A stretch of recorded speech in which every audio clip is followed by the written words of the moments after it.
사람이 뭔가를 외치고 또 가르치고 전도한다고 해서 사람 그 외침과 그 전도로 인해서 사람을 구원시킬 수 있는가?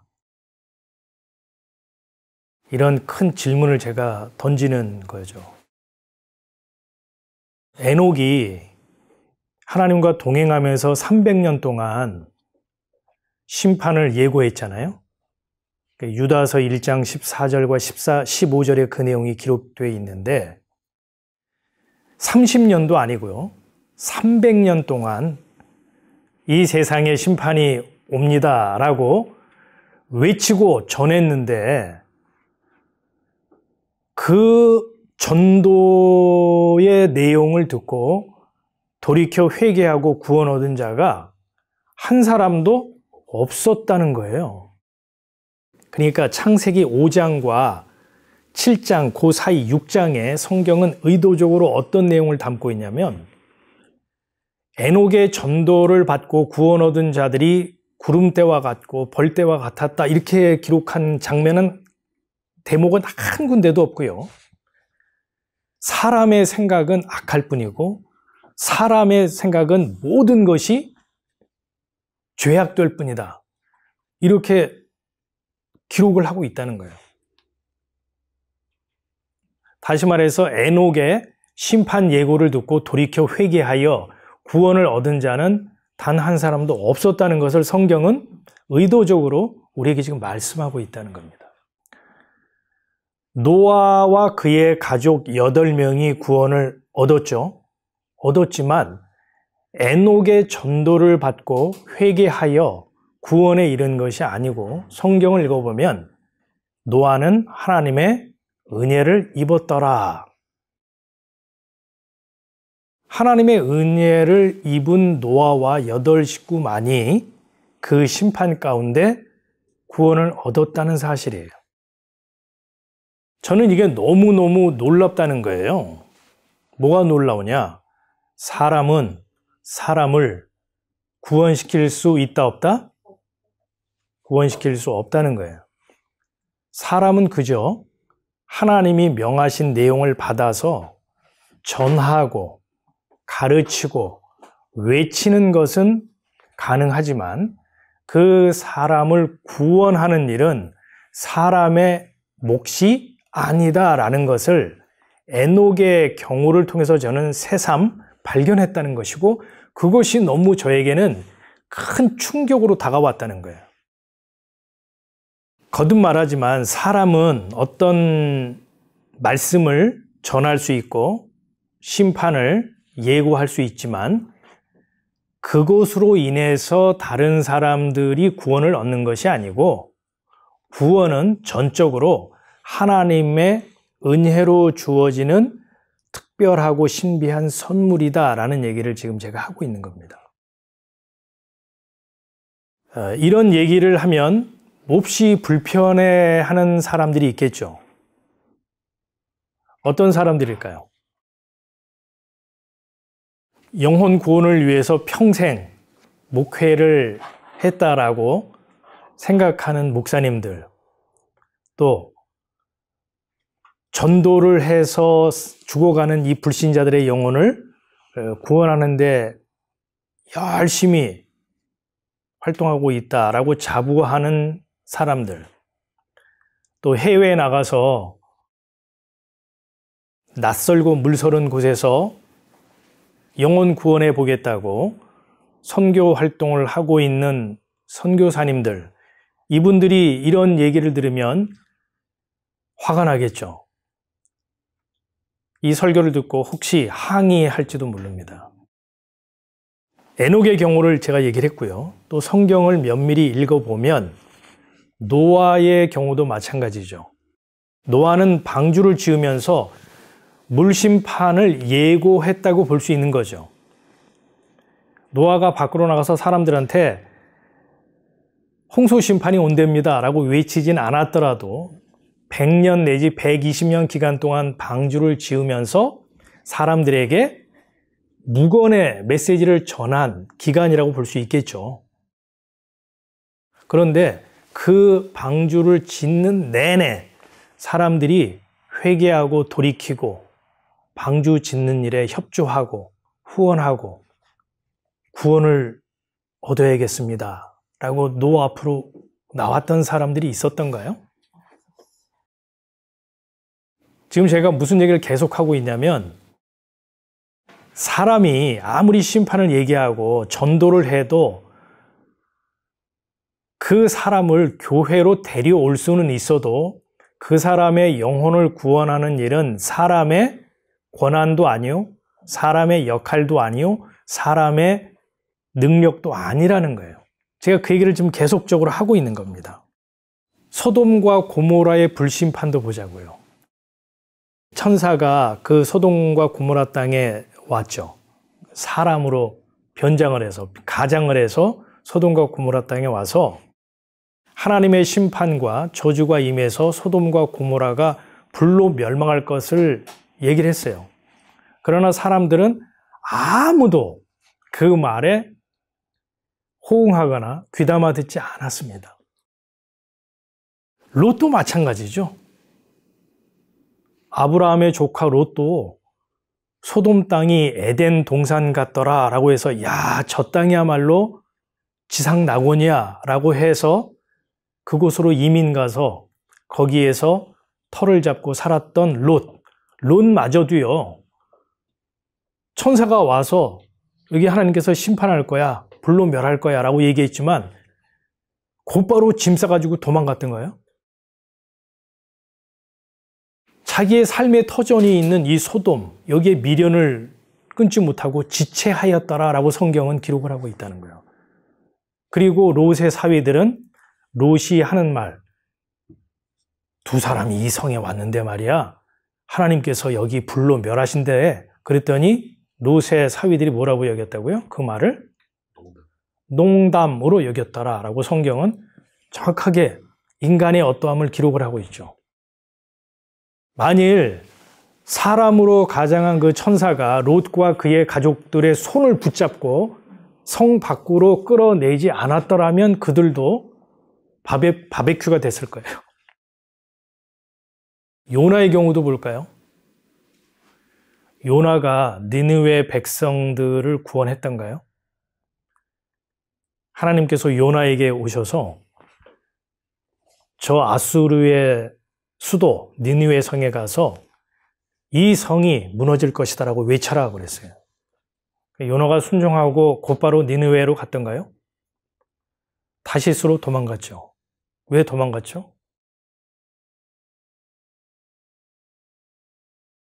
이스라엘 백성들의 철천지 원수가 이 아수르거든요.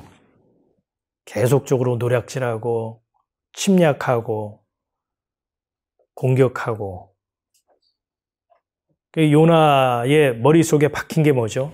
하나님의 백성을 괴롭히고 못 살게 해고는 이 하나님의 철천지 원수 니느웨만큼은 하나님의 구원을 받으면 된다 안 된다? 회개하고 돌이켜서 구원 얻으면 절대 안 돼. 이게 요나의 굳건한 신념이요 믿음이었어요. 그래서 하나님이 니느웨에 가서 회개를 외쳐라고 해도 속으로 그건 하나님 생각이고요. 제 생각은 이 사람들은 구원 얻으면 안 되거든요. 그래서 다시스로 도망을 가죠. 처음에는 요나의 계획대로 순풍에 돛단 듯이 큰 배를 이용해서 다시스로 도망을 가요. 그런데 아무도 예견하고 예측하지 못했던 풍랑을 만나게 되죠. 그러므로 인해서 요나는 니느웨 성으로 갈 수밖에 없는 그런 환경과 처지에 놓이게 됐습니다. 이때 하나님의 재차 말씀이 임하죠.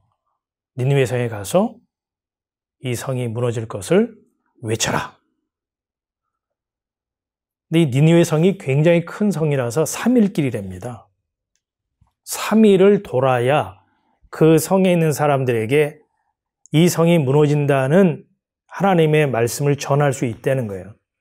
근데 요나가 3일 길을 충성되게 돌아다니면서 심판을 예고했을까요? 아니면 설렁설렁 대충 3일길 니느웨 성을 딸랑 하루 가서 외치고 그리고 그마저도 이제 싹 정리하고 숨었어요.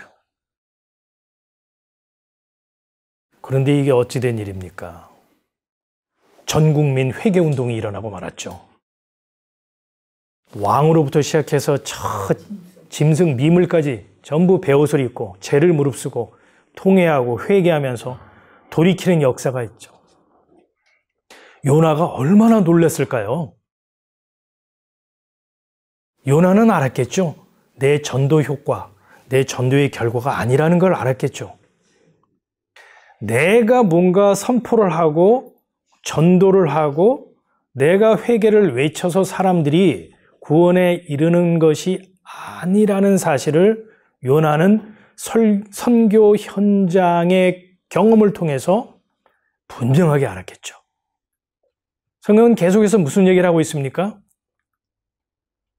사람은 목격자요, 증인일 뿐이고 구원자는 하나님이다 라고 하는 것을 성경의 역사를 통해서 성경은 끊임없이 반복적으로 우리에게 말씀하고 있다는 겁니다. 제가 지금 쭉 여러 가지 사례, 에녹의 경우, 노아의 경우, 롯의 경우, 또 요나의 경우를 얘기를 했죠. 이와 같이 사람의 역할과 하나님의 권한에 대한 분명한 이해와 인식을 가지고 있던 사도 바울이 아주 명쾌하게 이 관계를 정리를 했어요. 그런 아볼로는 물을 주었으되 오직 하나님은 자라나게 하셨나니 그런즉 심는 이나 물 주는 이는 아무것도 아니로되 오직 자라나게 하시는 하나님뿐이니라.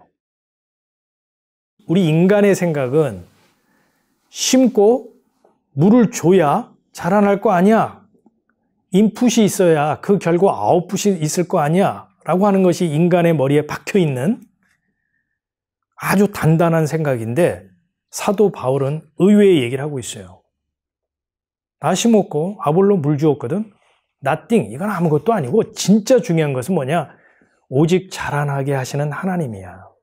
그 얘기를 함으로써 사람의 역할과 하나님의 권한이 무엇인지 교통정리를 분명하게 해주고 있다는 거예요.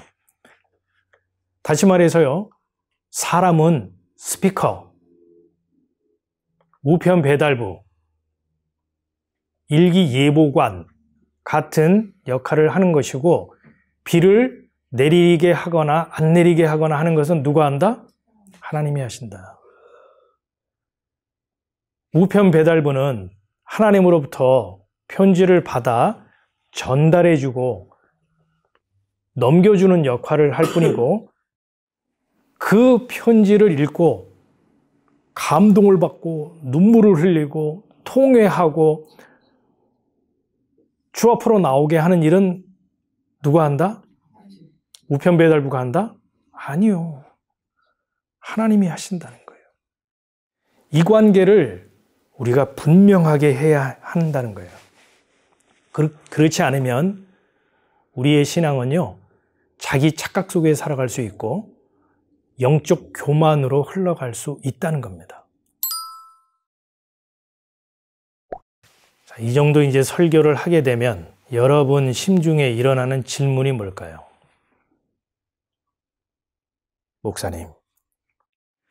목사님 얘기를 들으면 그동안에 했던 전도, 그동안에 해온 선교는 모두 헛수고이고 더 이상 이제 우리가 전도도 하지 말고 중단하고 선교 현장에서 모든 것을 철수해야 한다는 그런 말씀처럼 들리는데요. 근데 그거는요, 어깃장 놓는 소리고요. 내가 선교 현장에 가서 외쳤더니 내가 나가서 불신자들 보고 예수 천당 불신지옥 또 사형리 주고 막 전도했더니 사람들이 벌떼같이 구름대같이 회개하고 몰려오고 구원을 얻더라 라고 말하지 말라는 거예요. 그건 주제 파악이 안 된 거고 자신의 역할이 무엇이고 하나님의 권한이 무엇인지 아직 분별하지 못하는 영적 착각과 교만 속에 있는 상태라는 것을 지금 지적하고 있는 거예요. 전도해야 되고 선교해야 됩니다. 왜요? 거기에 가서 하나님이 구원의 역사를 어떻게 하고 있는지, 하나님의 구원 사역을 보는 목격자로서, 이야, 하나님이 이곳에서도 사람들의 영혼을 구원하시고 있구나 라는 걸 두 눈으로 목격하고, 하나님이야말로 살아계시고 하나님이 구원은 자시구나 라는 것을 증언하고 증인으로서의 삶을 살라는 거예요. 거듭 말하지만 내가 가서 사람의 영혼을 구원시키고 말겠어 라는 쓸데없는 자부심, 헛된 생각 말고, 그곳에 가봤더니, 내가 여기가 땅끝인 줄 알고 가봤더니 거기에 이미 예수를 주와 그리스도로 고백하는 자들이 있더라. 내가 그곳에 가서 복음 한마디도 전하지 않았는데도 그 선교 현장에 가봤더니 하나님이 이미 구원 사역을 진행하고 계심으로 인해서 어린 양 예수 그리스도의 대속으로 말미암아 구원을 얻는 줄 믿는 자들이 있더라라는 것을 선교 현장에 가서 그 사실을 목격함으로써 하나님을 찬양하고 하나님께 감사하고 하나님을 높여드리는 그 목격자, 그 증인으로서의 삶을 우리는 살아야 하고, 하나님은 그 증인의 삶을 살도록 사람들을 땅끝까지 보내시겠다는 거예요. 그게 사도행전 1장 8절 말씀 아닙니까? 저는 여러분에게 권해드리고 싶은 것이 뭐냐면, 단기 선교 있죠. 보통 여름방학, 겨울방학을 이용해서 교회에서 이제 훈련받고 단기간에 이제 선교를 갔다 오잖아요. 제가 단기 선교를 한 번쯤 가보세요라고 권유하는 데는 여러 의미가 있어요. 첫째는 여러분 보고 가서 예수 전하라는 그런 얘기를 하는 게 아니고, 그냥 경험 삼아 가보세요. 가보면요, 정말 그곳에 바알에게 무릎 꿇지 않은 7,000명의 용사들, 하나님이 남겨놓은 자들이 있다는 것을 여러분이 발견하게 되고 깜짝 놀랄 거예요. 우리가 그런 말 많이 하잖아요. 세상 어디에 가도 한국 사람은 있더라. 한국 음식도 있고 한국말 하는 사람도 있고 한국 복장하고 있는 사람도 있더라. 우리 놀라지 않아요? 그것처럼 여러분이 땅끝이라고 생각하는 그곳에도 가보세요. 그러면 무속신앙도 있고 그 신앙 종교들이 다 있어도요, 그 가운데 하나님이 남겨놓은 자가 있다는 것을 여러분은 발견하게 될 겁니다. 하나님이 살아계시구나. 하나님이 이 땅 끝에서도 구원 사역을 하고 계신다는 것을 여러분이 발견하게 될 거예요. 그러면 여러분 뭐가 됩니까? 그 사람이 바로 목격자가 되는 것이고 증인이 되는 거예요. 하나님은 그 일을 하고 계시고 단기 선교를 통해서 그거를 여러분이 확인하고 왔으면 너무너무 좋겠어요. 그런데 안타깝게도 제가 단기 선교도 가보고 선교 현장을 둘러볼 때는 3년 동안 정말 죽기 살기로 해요. 사람 막 끌어모으고 선물 주고 막 해서 번듯한 건물과 사람들이 이렇게 그 공간에 채워져 있는 모습을 다 사진으로 찍어서 모 교회에 보내야 선교 후원금이 계속적으로 나올 거 아닙니까? 3년 동안 정말 수고하고 고생합니다. 그래서 자기가 이만큼 영혼 구원 시켰습니다 라고 선교 보고를 이제 모 교회에 와서 하죠. 그래야 교인들이 할렐루야! 우리 선교사님이 저렇게 많은 영혼을 구원시키셨군요. 계속해서 선교 후원금 드리겠습니다. 이제 요 관계가 성립이 되죠. 인류 역사에 있어서 최종적인 경고등, 마지막 빨간 등이 여러분은 무엇이라고 생각하십니까? 1번 핵문제, 2번 환경오염, 3번 인구절벽, 4번 인종차별, 5번 인공지능 AI. 우리는 성경을 믿고 성경의 내용을 믿음으로 받아들이고 신앙하는 사람의 입장에서 보면요, 인류 역사의 마지막 경고등은 세 글자, 십자가라고 저는 생각을 해요. 예수님께서 운명하실 때 십자가상에서 다 이루었다라고 선언하셨잖아요. 저는 이 예수님의 말씀이 여러 가지 의미를 담고 있지만 이것이 인류 역사의 마지막 경고등이라고 하는 마침표를 찍는 선언으로도 받아들여져요. 저와 여러분이 이 십자가를 들고 있는 마지막 증인, 경고등이라고 저는 생각을 합니다. 그렇다고 또 십자가 들고 저기 횡단보도 앞에서 사거리에서 들고 있으라는 말이 아니라 우리는 뭐냐? 예수 그리스도의 십자가, 그 대속의 은혜로만이 심판 가운데 구원을 얻습니다 라는 그 마지막 경고등으로, 빨간 신호등으로 그 자리에 우리는 서 있는 목격자요 증인이라는 얘기를 하는 거예요. 한번 상상을 해보자고요. 저와 여러분이 지금 빨간 신호등이에요. 횡단보도의 양옆에 우리가 빨간 신호등으로 서 있어요. 그렇다면 사람들은 지금 이 빨간 신호등을 보고 건너면 될까요? 안 될까요? 건너면 어떻게 되죠? 지금 이쪽 차로에서는 운전자들이 보이는 신호등은 무슨 신호등이죠? 파란 신호등. 직진 신호가 켜졌기 때문에 그냥 밟고 온다고요. 그 신호를 보고 직진해요. 45마일, 50마일 밟고 온다고요. 그러면 사람들이 그 횡단보도를 지나면 차에 치여서 죽게 되겠죠. 우리는 외치고 있는 겁니다. 오지 마세요! 심판입니다! 죽습니다! 그런데 이 외침을 듣고 사람들이 올까요, 안 올까요? 지금 성경의 예를 제가 쭉 얘기했잖아요. 에녹이 300년 심판이 온다니까요 라고 외쳐도 사람들이 그 심판의 소식을 듣고 돌이켰다, 돌이키지 않았다? 돌이킨 사람이 한 사람도 없었다.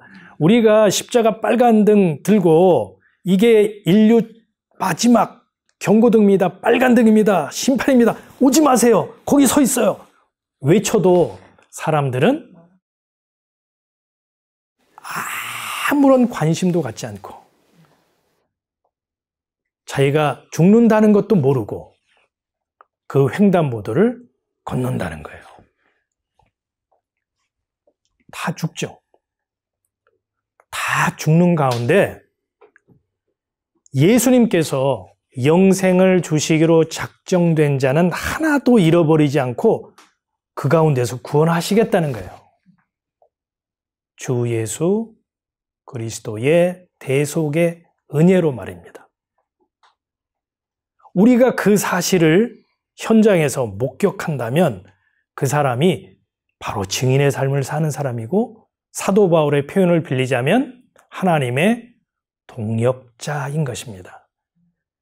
하나님의 동역자는 목사님만, 선교사님만을 말하는 게 아닙니다.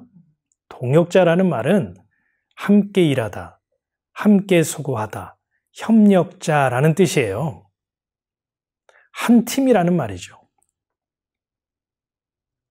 그러니까 우리가 하나님처럼 한 팀이 되어 나도 구원시킬 수 있어 라는 말이 아니고 하나님과 한 팀이 되어 하나님은 구원자요, 나는 그 구원을 증거하고 목격하는 증인으로 동역자로 서는 것입니다.